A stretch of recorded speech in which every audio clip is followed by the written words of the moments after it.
Hai semua, selamat datang di Duri Bang.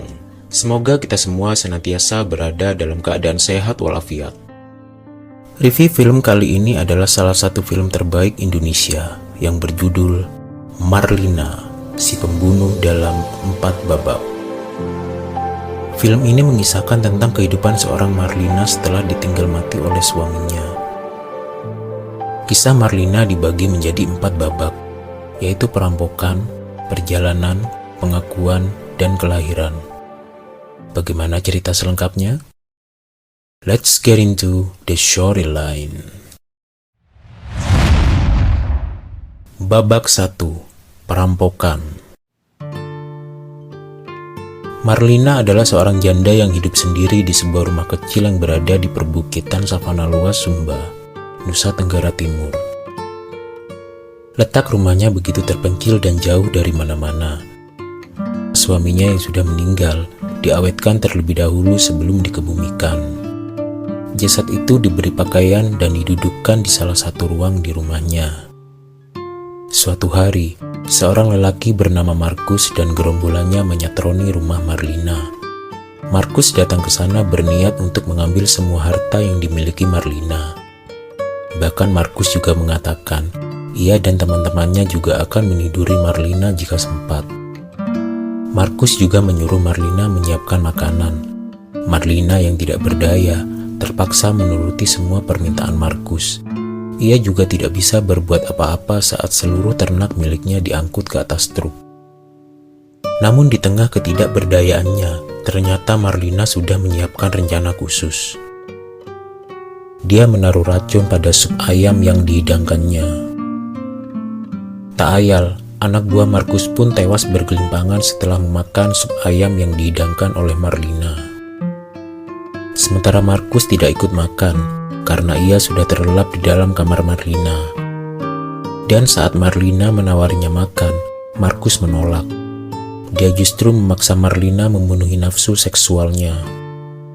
Tak habis akal, di tengah pergumulan itu, Marlina berhasil menebas kepala Markus dengan sebilah parang hingga kepala Markus terpisah dari tubuhnya. Babak 2. Perjalanan. Babak 2 bercerita mengenai perjalanan Marlina menuju kantor polisi untuk melaporkan apa yang sudah dialaminya.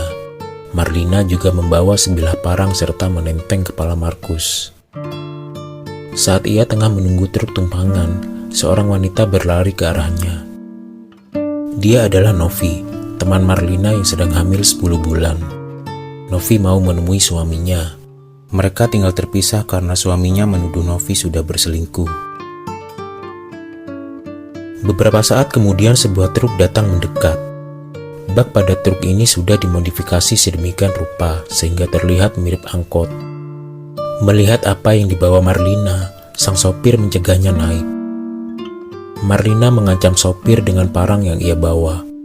Dan mau tak mau sopir itu pun membiarkan Marlina duduk di sampingnya.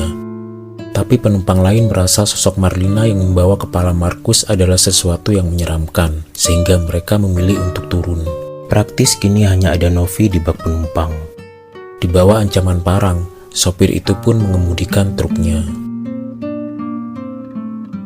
Tak lama kemudian seseorang berdiri menghadang laju truk itu.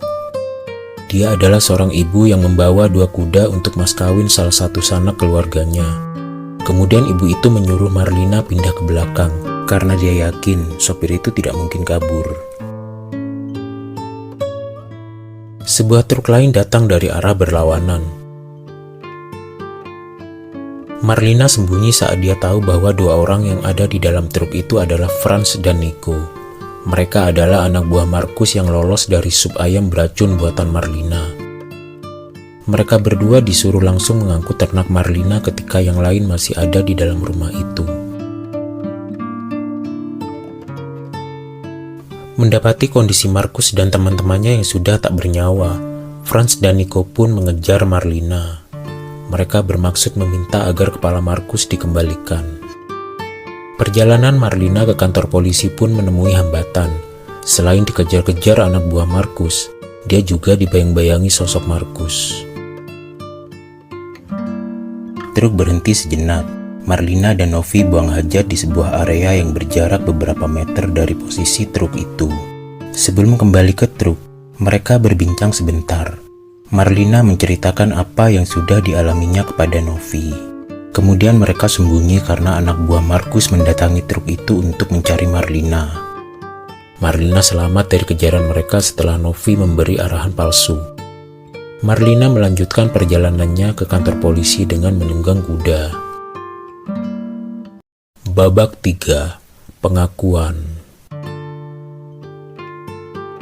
Saat tiba di kantor polisi, seorang gadis kecil memanggilnya. Ia menawari Marlina untuk makan di warungnya. Gadis kecil itu bernama Topan. Orang tuanya memberi nama Topan agar ia kuat seperti laki-laki. Nama Topan mengingatkan Marlina kepada anaknya yang meninggal saat kandungannya berusia 7 bulan. Dia merasa ada kedekatan khusus dengan gadis kecil itu. Marlina memesan sate ayam di warung itu. Sebelum masuk ke kantor polisi, Marlina menitipkan kepala Markus yang ia masukkan ke dalam sebuah kotak kayu. Saat berada di dalam kantor polisi, Marlina masih harus menunggu sampai ia benar-benar dilayani, karena polisi-polisi itu tengah sibuk bermain tenis meja. Marlina melaporkan kejadian yang baru saja ia alami, namun yang terjadi bukannya mendapat perlindungan. Marlina malah ditanya, kenapa ia membiarkan orang yang sudah tua dan kurus seperti Markus memperkosa dirinya. Tak hanya itu, prosedurnya juga panjang dan akan memakan waktu karena keterbatasan fasilitas yang ada di sana. Marlina hanya bisa menangis. Ia tidak menyangka niatnya untuk melapor agar kasusnya terselesaikan malah berujung kekecewaan. Babak 4. Kelahiran. Novi berhasil menemui suaminya, namun keduanya justru bertengkar karena suaminya masih percaya bahwa Novi sudah berselingkuh. Suami Novi meninggalkannya sendiri, kemudian muncul Franz. Dia menyuruh Novi menghubungi Marlina untuk memintanya pulang. Karena terancam, Novi menuruti permintaan Franz. Setiba di rumah Marlina, air ketuban Novi mulai keluar. Saat hari sudah beranjak malam, Marlina pun tiba di rumahnya. Franz langsung mengambil kepala Markus serta parang yang dibawa Marlina. Kemudian digabungkannya kepala Markus dengan jasadnya. Franz menyuruh Novi memasak makanan, dan saat Novi tengah memasak, terdengar suara jeritan Marlina dari kamarnya. Ternyata Franz tengah berusaha memperkosa Marlina. Novi meraih parang kemudian merangsek masuk ke kamar Marlina. Lalu ditebasnya kepala Franz. Novi terduduk karena rasa sakit pada perutnya. Dengan dibantu Marlina, Novi menjalani proses melahirkan. Hingga akhirnya bayi Novi lahir dengan selamat.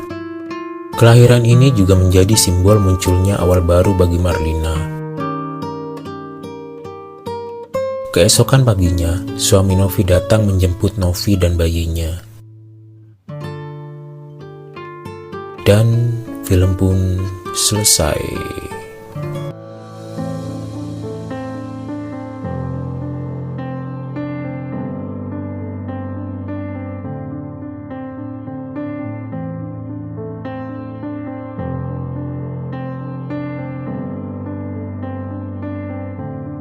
Demikianlah storyline dari film Marlina, si pembunuh dalam 4 babak. See you and take care.